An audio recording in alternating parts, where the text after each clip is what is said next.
India versus Afghanistan ಮತ್ತು top 8 teams ನೆನ್ನೆ ಮ್ಯಾಚಲ್ಲಿ ಏನೇನಾಯಿತು ಇದ್ರ ಬಗ್ಗೆ ಮಾತಾಡೋಣ ಬನ್ನಿ. Welcome to unleash Kannada.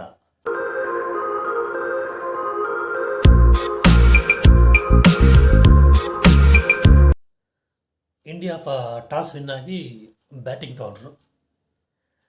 Batting ಸ್ವಲ್ಪ ಚೆನ್ನಾಗೇ ಇತ್ತು, ಬಟ್ ಸೋ ಕಾಲ್ಡ್ ಓಪನರ್ಸ್ ಯಥಾ ಪ್ರಕಾರ ಖಾಲಿ. ಅವರು ಹೇಗೋ ವಿರಾಟ್ ಕೊಹ್ಲಿ ಸ್ವಲ್ಪ ಚೆನ್ನಾಗಿ ಆಡ್ಕೊಂಬಂದರು, 24 ರನ್ ನೋಡಿದ್ರು. ಬಟ್ ರೋಹಿತ್ ಶರ್ಮಾ ಅಂತೂ ಫುಲ್ಲು ಭಯಂಕರ ಫಾರ್ಮಲ್ಲಿದ್ದಾರೆ. ಯಾವ ಲೆವೆಲ್ ಫಾರ್ಮಲ್ಲಿದ್ದಾರೆ ಅಂದರೆ ಆಪೋಸಿಟ್ ಟೀಮ್ ಅವ್ರು ಇದ್ದಾರೆ ಅಂತ ಅವ್ರಿಗೆ ಕನ್ಸಿಡ್ರೇಷನ್ ಇಲ್ಲ. ಸೊ ಇದು ಔಟ್ ಆದರೂ ಅವ್ರಿಗೆ ಹ್ಯಾಪಿನೆಸ್ ಇಲ್ಲ.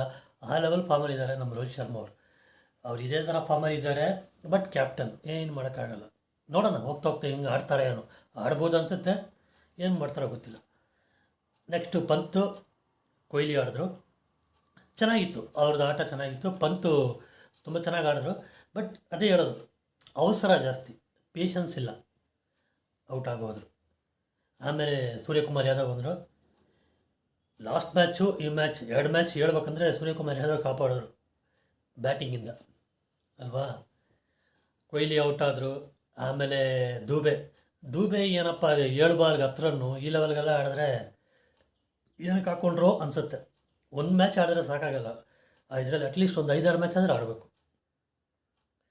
ಆಮೇಲೆ ಹಾರ್ದಿಕ್ ಪಾಂಡ್ಯ ಅವರು ಕಾಂಟ್ರಿಬ್ಯೂಷನ್ 32 ರನ್ಸ್, ಓಕೆ ಕಾಂಟ್ರಿಬ್ಯೂಷನ್ ಇತ್ತು. ಬೌಲಿಂಗ್ ಏನು ಅಷ್ಟು ಇರಲಿಲ್ಲ, ಚೆನ್ನಾಗಿ ಓಡಿಸ್ಕೊಂಡ್ರು ಅವರು, ವಿಕೆಟ್ಸು ತೆಗೆದಿಲ್ಲ. ಆಮೇಲೆ ಹರ್ಷದೀಪು, ಹರ್ಷಲ್ ಪಟೇಲು, ಜಡೇಜಾ ಎಲ್ಲರೂ ಸಿಂಗಲ್ ಡಿಜಿಟ್ಸಲ್ಲೇ ಔಟ್ ಆದರು ಎಲ್ಲರೂ. ಫೈನಲಿ ಇವರು ಯಾರು ಸೂರ್ಯಕುಮಾರ್ ಯಾದವ್ 53 ಹೊಡೆದ್ರು, 32 ಹಾರ್ದಿಕ್ ಪಾಂಡ್ಯ, 24 ಕೊಹ್ಲಿ. ಇವ್ರದ್ದೇ ಒಂದು ಲೆವೆಲ್ಗಿತ್ತು ಸ್ಕೋರು. 181ಗೆ ಮುಗೀತು ಮ್ಯಾಚ್. ನೆಕ್ಸ್ಟ್ ಅವ್ರು ಬ್ಯಾಟಿಂಗ್ ಬಂದರು. ನೆನ್ನೆ ಥಿಂಕ್ ಮಾಡಿ ನನಗೆ ಗೊತ್ತಿದ್ದು, ನೆನ್ನೆ ಹೇಳ್ಬೇಕಂದ್ರೆ ಬ್ಯಾಟಿಂಗ್ ಮ್ಯಾಚ್ ಅಲ್ಲ, ನೆನ್ನೆ ಬೌಲಿಂಗ್ ಮ್ಯಾಚ್. ಬೌಲಿಂಗು ಕ್ಲಾಸ್ ಆಗಿತ್ತು, ನಮ್ಮದು ಮಾತ್ರ ಅಲ್ಲ ಅವ್ರದ್ದು ಚೆನ್ನಾಗಿತ್ತು. ಯಾರದು ಕ್ಯಾಪ್ಟನು ಏನಪ್ಪ 3 ವಿಕೆಟ್ಸ್ ತಗೊಂಡ್ರು ನಮ್ಮ ಆಫ್ಘಾನ್ ಬೌಲರು. ನಮ್ಮ ಕಡೆ ಬೂಮ್ರಾ ಅವ್ರು 3 ವಿಕೆಟ್ಸು 24 ರನ್ಸಲ್ಲಿ ತೊಗೊಂಡ್ರು. ನಮ್ಮ ಕಡೆ ಬೂಮ್ರಾ 3 ವಿಕೆಟ್ಸು 7 ರನ್ಸ್ಗೆಲ್ಲ ತೊಗೊಂಡ್ರು. ಈ ಸಲ ಬೌಲಿಂಗ್ ಅಂತೂ ಬೂಮ್ರಾದ ಅಲ್ಟಿಮೇಟ್ ಆಗಿದೆ, ಒಬ್ಬರು ಬೆರಳೆತ್ತಿ ತೋರಿಸೋಂಗಿಲ್ಲ, ಆ ಲೆವೆಲ್ಗಿದೆ ಬೌಲಿಂಗ್. ಆಮೇಲೆ ಹರ್ಷದೀಪ್ ಸಿಂಗು ರನ್ಸ್ ಕೊಟ್ಟರು, 3 ವಿಕೆಟ್ ತೊಗೊಂಡ್ರು.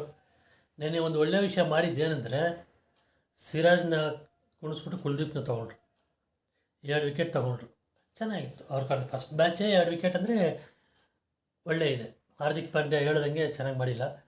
ಜಡೇಜಾ 1 ವಿಕೆಟ್ ತೊಗೊಂಡ್ರು, ಅವ್ರದ್ದು ಓಕೆ, 2 ಕ್ಯಾಚ್ ಹಿಡಿದ್ರು ಜಡೇಜಾ. ಅವ್ರ ಬೌಲಿಂಗು ಫೀಲ್ಡಿಂಗ್ ಕಾಂಟ್ರಿಬ್ಯೂಷನ್ ಇದೆ, ಬ್ಯಾಟಿಂಗ್ ಕಾಂಟ್ರಿಬ್ಯೂಷನ್ ಇಲ್ಲ. ನೋಡಬೇಕು ಹೋಗ್ತಾ. ಸಮ್ಟೈಮ್ಸ್ ಆ ಮನುಷ್ಯ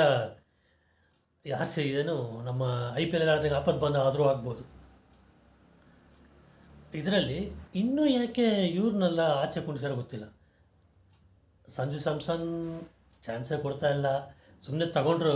ಈ ಗಲಾಟೆ ಆಗುತ್ತೆ ಸೋಷಿಯಲ್ ಮೀಡ್ಯಾದಲ್ಲಿ ಅಂತ ತಗೊಂಡ್ರು, ಅವ್ರನ್ನ ತೊಗೊಂಡು ಇದು ಮಾಡಿಲ್ಲ. ಗಿಲ್ಲಿನ ತೊಗೊಂಡು ಹಂಗೆ ಕೂಡಿಸಿದ್ದಾರೆ. ಅವ್ರಿಗೆಲ್ಲ ಯಾವಾಗ ಚಾನ್ಸ್ ಕೊಡ್ತಾರೋ ಗೊತ್ತಿಲ್ಲ. ಹೇಗೋ ಕೆಲವರು ಫಾರ್ಮಲ್ಲೇ ಇಲ್ಲ, ಔಟ್ ಆಫ್ ಫಾರ್ಮಲ್ಲಿದ್ದಾರೆ, ಅವ್ರನ್ನ ತೆಗೆದು ಬಿಸಾಕ್ಬಿಟ್ಟು ಅವ್ರನ್ನ ಹಾಕ್ಕೋಬೋದು. ನಮ್ಮ ದೂಬೆ ಅಂತ ತೆಗಿಬೋದಲ್ವಾ. ಏನಂದರೆ ಅಲ್ಲಿ ಪಂತ್ ಒಬ್ರು ಕೀಪರ್ ಇದ್ದಾರಲ್ಲ, ಅದಕ್ಕೆ ಸಂಜು ಸ್ಯಾಮ್ಸನ್ ತೊಗೊಳ್ತಾ ಇಲ್ಲ, ಪಂತ್ ಕ್ಲಿಕ್ ಆಗ್ತಾ ಇದ್ದಾರೆ ಆಲ್ರೆಡಿ. ನನ್ನ ಪ್ರಾಬ್ಲಮ್ ಇರೋದನ್ನೆಲ್ಲ Rohit Sharma being a captain, ಒಂದು ರೆಸ್ಪಾನ್ಸಿಬಲ್ ಇನ್ನಿಂಗ್ಸು. ಇಷ್ಟು ಮ್ಯಾಚಲ್ಲಿ 1 ಮ್ಯಾಚ್ ಆಡಿಲ್ಲ, ಸೂಪರ್ 8ಗೂ ಬಂದ್ಬಿಡ್ತು. ಇದಕ್ಕೆ ಮೇಲೆ ಇರೋದೆಲ್ಲ ಭಯಂಕರವಾದ ಟೀಮ್ಗಳಿದೆ, ಏನು ಮಾಡ್ತಾರೋ ಗೊತ್ತಿಲ್ಲ. ಓಪನಿಂಗಲ್ಲಿ ಅಟ್ಲೀಸ್ಟ್ ಅವ್ರು ನಿಂತು ಫಾಸ್ಟಾಗಿ ಈ ಮೈನು 50 ಓವರ್ಸ್ ವರ್ಲ್ಡ್ ಕಪ್ಪಲ್ಲಿ ಆಡೋಲ್ಲ, ಆ ಲೆವೆಲ್ಗೆ ಆಡಿದ್ರೆ ಟೀಮ್ ಎಲ್ಲೋ ಹೋಗ್ಬಿಡುತ್ತೆ. ಬಟ್ ಅದು ಅವ್ರು ಹೆಂಗೆ ಕನ್ಸಿಡರ್ ಮಾಡ್ತಾರೋ ಗೊತ್ತಿಲ್ಲಪ್ಪ ನನಗೆ. ಆದರೂ ಬೇಜಾರಿಲ್ಲ, ಅವ್ರು ಔಟ್ ಆದರೂ ಬೇಜಾರಿಲ್ಲ. ಅವ್ರಿಗೆ ಆರಾಮಾಗೇ ಇದ್ದಾರೆ, ಜಾಲಿಯಾಗಿ ಫೀಲ್ಡಿಂಗ್ ಸೆಟ್ ಮಾಡ್ಕೊಂಡು ಅದು ಮಾಡಿಕೊಂಡು. ಕ್ಯಾಪ್ಟನ್ಸಿ ಅದು ಮಾತ್ರ ಅಲ್ಲ, ಬ್ಯಾಟಿಂಗ್ ಆಡಬೇಕು ಅಲ್ವಾ. ಕೊಹ್ಲಿ ಲೈಟಾಗಿ ಫಾರ್ಮ್ ಬರ್ತಾ ಇದ್ದಾರೆ, 24 ರನ್ ನೋಡಬೇಕು. ಅವರು ಹೇಳೋಕ್ಕೆ ಬರೋಲ್ಲ ಯಾವಾಗ ಹೇಗೆ ಕ್ಲಿಕ್ ಆಗ್ತಾರೋ ಗೊತ್ತಿಲ್ಲ. ಯಾಕಂದರೆ ಎಷ್ಟೋ ಮ್ಯಾಚ್ಗಳು ನೋಡಿದ್ವಿ ಅವ್ರು ಮ್ಯಾಚ್ ವಿನ್ನರ್ ಅಂತ. ಇದರಲ್ಲಿ ನನಗೆ ಇದಾಗಿದೆ ಸೂರ್ಯಕುಮಾರ್ ಸೂಪರಾಗಿ ಆಡಿದ್ರು. ರಶೀದ್ ಖಾನ್ ರಶೀದ್ ಖಾನ್ ಬೌಲಿಂಗಲ್ಲಿ ಸೂಪರಾಗಿ ಆಡಿದ್ರು. ಎಲ್ಲ ಸ್ವೀಪ್ ಶಾಟ್ ಆಡಿದ್ರು, ತುಂಬ ಚೆನ್ನಾಗಿ ಆಡ್ತಾ ಇದ್ದಾರೆ. ಅದೇ ಫಾರ್ಮ್ ಅದು 28 ಬಾಲ್ಸಲ್ಲಿ 53 ಅಂದರೆ ಗ್ರೇಟ್. ಅವ್ರ ಆ್ಯಕ್ಚುಯಲ್ ಫಾರ್ಮ್ ಅದು. ಇದೇ ಥರ ಆಡಿದ್ರೆ ಚೆನ್ನಾಗಿರುತ್ತೆ. ಪಂತು ಸ್ವಲ್ಪ ಪೇಷನ್ಸ್ ತೊಗೊಂಡು ಆಡಬೇಕು. ಫಸ್ಟ್ ಮ್ಯಾಚ್ ಆಡಿದ್ರಲ್ಲ ಆ ಥರ ಪೇಷನ್ಸ್ ತೊಗೊಂಡು ಆಡಬೇಕು. ಇವಾಗ ನೋಡಿ, ನೆಕ್ಸ್ಟು ಆಸ್ಟ್ರೇಲಿಯಾ, ಅಫ್ಘಾನಿಸ್ತಾನ, ಇಂಡಿಯಾ, ಆಮೇಲೆ ಇಂಡಿಯಾ ಜೊತೆ ವರ್ಸಸ್ ನಮ್ಮ ದಾಯಾದಿಗಳು ಬಾಂಗ್ಲಾದೇಶ್. ಅವ್ರ ಜೊತೆ ನೋಡಬೇಕು. ಸ್ಯಾಟರ್ಡೆ ಏನು ಮಾಡ್ತಾರೋ ಗೊತ್ತಿಲ್ಲ, ನೋಡಬೇಕು. ಇದೇ ಫಾರ್ಮಲ್ಲಿ ಆಡಿದ್ರೆ ಚೆನ್ನಾಗಿ ಆಡ್ಬೋದು. ಬೂಮ್ರಾ ಮೇಯ್ನು, ಎಲ್ಲ ಇದಕ್ಕೂ ಬೂಮ್ರಾ ಮೇಯ್ನ್ ಆಗಿರ್ತಾನೆ. ಸಿರಾಜ್ನ ಕುಣಿಸಿದ್ದಾರೆ. ಕುಲ್ದೀಪ್ ಆ ಮ್ಯಾಚಲ್ಲಿ ಇದು ವೆಸ್ಟ್ ಇಂಡೀಸಲ್ಲಿ ಆಡಿದ್ರಿಂದ ಕುಣಿಸಿದ್ದಾರೆ. ಯು ಎಸ್ ಅಲ್ಲಿ ಆಡುವಾಗ ಮೋಸ್ಟ್ಲಿ ಅವ್ರು ಹಾಕೋಬೋದು ಏನೋ, ಫಾಸ್ಟೆಸ್ಟ್ ಪಿಚ್ಚು ಅಂತ ಹೇಳ್ಬಿಟ್ಟು. ನೋಡೋಣ. ಇಷ್ಟು ಹೇಳ್ಬಿಟ್ಟು ನನ್ನ ರಿವ್ಯೂನ ಮುಗಿಸ್ತಾ ಇದ್ದೀನಿ. ನಿಮಗೆ ಈ ವಿಡಿಯೋ ಇಷ್ಟ ಆಗಿದೆ ದಯವಿಟ್ಟು ಲೈಕ್ ಮಾಡಿ, ಶೇರ್ ಮಾಡಿ. ಯಾರ್ಯಾರು ಸಬ್ಸ್ಕ್ರೈಬ್ ಮಾಡಿರೋ ದಯವಿಟ್ಟು ಸಬ್ಸ್ಕ್ರೈಬ್ ಮಾಡಿ. Thank you guys, thanks a lot. Bye all.